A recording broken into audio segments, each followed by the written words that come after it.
প্রিয় ষষ্ঠ শ্রেণীর ছাত্রছাত্রী, 2024-এর রায়মার্টিন প্রশ্নবিচিত্রার তৃতীয় পর্যায়ক্রমিক মূল্যায়নের ভূগোলের 9 নম্বর স্কুলের সমস্ত প্রশ্নের উত্তরগুলো করে দিলাম। 9 নম্বর স্কুল, 2-এর দাগে, যে পূর্ণ বৃত্তাকার রেখা পৃথিবীকে সমান দুভাগে ভাগ করেছে তা হলো মহাবৃত্ত, অপশান বি। কক্ষপথ ও পৃথিবীর কেন্দ্রে যে তলে রয়েছে তা হলো কক্ষতল, অপশান সি। বায়ুমণ্ডলের উষ্ণতা মাপক যন্ত্রের নাম হলো 6-এর থার্মোমিটার, অপশান বি। বিকেল 5টার সময় রেল স্টেশনের বোর্ডে দেখানো হয় 17টা আওয়ার, অপশান বি। মূলমধ্যরেখা 0 ডিগ্রি ঠিক বিপরীতে অবস্থান করেছে যে দ্রাঘিমারেখা তার নাম হলো 180 ডিগ্রি, অপশান এ। ফুকুশিমার পারমাণবিক বিস্ফোরণ ঘটে 2011 সালে, অপশান বি। জল ফুটে বাষ্পে পরিণত হয় 100 ডিগ্রি তাপমাত্রা, অপশান সি। একটি গ্রিনহাউস গ্যাস হলো মিথেন, অপশান এ। আদিবাসীরা বন কেটে ও পুড়িয়ে যে চাষ করতো তাকে বলা হয় ঝুম চাষ, অপশান এ। দুটি পর্বতের মাঝে নিচু অংশকে বলা হয় উপত্যকা, অপশান সি। শব্দের তীব্রতা পরিমাপ যন্ত্রের নাম হলো ডেসিবেল মিটার, অপশান এ। হিমালয়ের সমান্তরাল পর্বতশ্রেণী নয় সহ্যাদ্রি, অপশান বি। ব্রহ্মপুত্র নদ তিব্বতে সাংপো নামে পরিচিত, অপশান সি। একটি তন্তুজাত ফসলের উদাহরণ হলো তুলো, অপশান এ। হিমাচল প্রদেশের জনজাতির ভাষা হলো কিন্নরি, অপশান বি। সিন্ধুর উপনদী হলো শতদ্রু, অপশান সি। মানচিত্রে পাহাড় পর্বতের জন্য ব্যবহৃত রং হলো বাদামি, অপশান বি। মানচিত্রে অঙ্কনবিদ্যাকে বলা হয় কার্টোগ্রাফি, অপশান সি। 3-এর দাগে শূন্যস্থান পূরণ করো। পৃথিবীর উত্তর মেরু থেকে দক্ষিণ মেরু পর্যন্ত অঙ্কিত অর্ধবৃত্তাকার রেখাটি হলো দ্রাঘিমা রেখা। বায়ুমণ্ডলের যে অবস্থা দ্রুত বদলে যায় তাকে বলা হয় আবহাওয়া। গম চাষের জন্য উর্বর দোআঁশ মাটি প্রয়োজন। শব্দদূষণের ফলে সৃষ্ট একটি রোগ হলো উচ্চচাপ। বাম স্তম্ভ, ডান স্তম্ভ, ভারতের প্রমাণ দ্রাঘিমা 82 ডিগ্রি 30 মিনিট পূর্ব। বায়ুর আর্দ্রতা হাইগ্রোমিটার।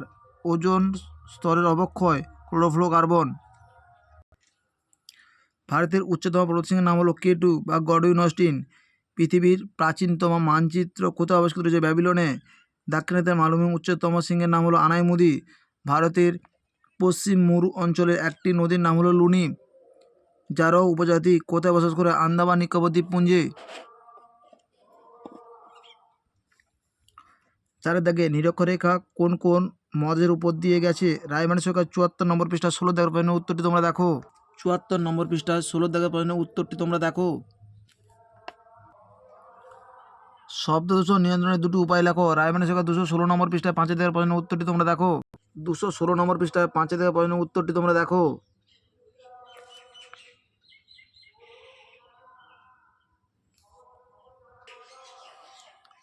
লাক্ষাদ্বীপ পুঞ্জ কোন সাগরে গড়ে উঠেছে এবং প্রবাল কি? রায়মার্টিন সরকার 250 নম্বর পৃষ্ঠা 10 দাগের প্রশ্নের উত্তরটি তোমরা দেখো। রায়মার্টিন সরকার 250 নম্বর পৃষ্ঠা 10 দাগের প্রশ্নের উত্তরটি দেখো। প্রবাল দ্বীপ। টোডো উপজাতি ভারতের কোন রাজ্যে বসবাস করে এবং এদের প্রধান জীবিকা কি? রায়মার্টিন সরকার 335 নম্বর পৃষ্ঠা 3 দাগের প্রশ্নের উত্তরটি তোমরা দেখো। 335 নম্বর পৃষ্ঠা 3 দাগের প্রশ্নের উত্তরটি তোমরা দেখো। অক্ষরেখা কাকে বলে? এর দুটি বৈশিষ্ট্য। রায়মার্টিন সরকার 70 নম্বর পৃষ্ঠা 2 নম্বর প্রশ্নের উত্তরটি দেখো এবং 72 নম্বর পৃষ্ঠা 3 নম্বর প্রশ্নের উত্তরটি দেখো। অক্ষরেখা কাকে বলে? 70 নম্বর পৃষ্ঠায় 2 দাগের প্রশ্নের অ্যান্সারটি তোমরা দেখো। অক্ষরেখার বৈশিষ্ট্য 72 নম্বর পৃষ্ঠায় 3 দাগের প্রশ্নের উত্তরটি তোমরা দেখো। পৃথিবীর আবর্তন গতি কাকে বলে? রায়মার্টিন সরকার 103 নম্বর পৃষ্ঠায় 2 দাগের প্রশ্নের উত্তরটি দেখো। পৃথিবীর আবর্তন থেমে গেলে কি হবে? রায়মার্টিন সরকার 98 নম্বর পৃষ্ঠা 4 দাগের প্রশ্নের উত্তরটি তোমরা দেখো। 103 নম্বর পৃষ্ঠা 2 দাগের প্রশ্নের উত্তরটি তোমরা দেখো এবং 98 নম্বর পৃষ্ঠা 4 দাগের প্রশ্নের উত্তরটি তোমরা দেখো। তোমার ঘরে বায়ু দূষণ রোধের 3টি উপায় লেখো। রায়মার্টিন সরকার 99 নম্বর পৃষ্ঠায় 4 দাগের প্রশ্নের উত্তরটি তোমরা দেখো। 199 নম্বর পৃষ্ঠায় 4 দাগের প্রশ্নের উত্তরটি তোমরা দেখো। তোমার ঘরে বায়ু দূষণ রোধের 3টি উপায়। 199 নম্বর পৃষ্ঠায় 4 দাগের প্রশ্নের উত্তরটি তোমরা দেখবে। বড় স্কেল ও ছোট স্কেল ও বড় স্কেল মানচিত্রের মধ্যে পার্থক্য। রায়মার্টিন সরকার 342 নম্বর পৃষ্ঠায় 2 দাগের প্রশ্নের উত্তরটি তোমরা দেখো। 344 নম্বর পৃষ্ঠা 6 দাগের প্রশ্নের উত্তরটি তোমরা দেখবে। বড় স্কেল ও ছোট স্কেলের মধ্যে পার্থক্য। ধান চাষে অনুকূল জলবায়ু মাটি সম্পর্কে আলোচনা করো। রায়মার্টিন সরকার 314 নম্বর পৃষ্ঠায় রয়েছে, তোমরা একটু দেখে নিও। ভারতে ধান উৎপাদনের রাজ্যগুলি। রায়মার্টিন সরকার 322 নম্বর পৃষ্ঠায় রয়েছে। 314 নম্বর পৃষ্ঠায় রয়েছে ধান উৎপাদন।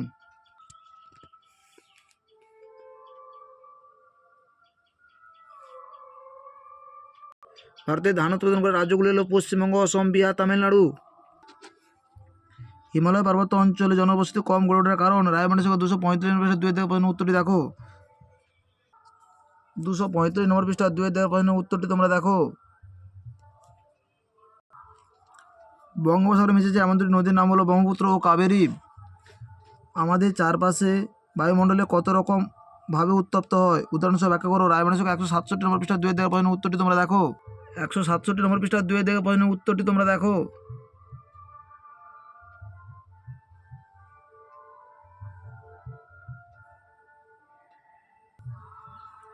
ভারতের পশ্চিমে অবস্থিত মরু অঞ্চলের বর্ণনা দাও। রায়মানের সংখ্যা 246 নম্বর পৃষ্ঠা 10 থেকে প্রশ্নের উত্তরটি দেখো তোমরা। 246 নম্বর পৃষ্ঠা 10 থেকে প্রশ্নের উত্তরটি তোমরা দেখো। আমাদের ভিডিওটি যদি তোমাদের ভালো লাগে তাহলে তোমরা লাইক করো, শেয়ার করো। আমাদের চ্যানেলে নতুন হয়ে থাকলে চ্যানেলকে সাবস্ক্রাইব করে পাশে থাকো নতুন নতুন ভিডিও পাওয়ার জন্য।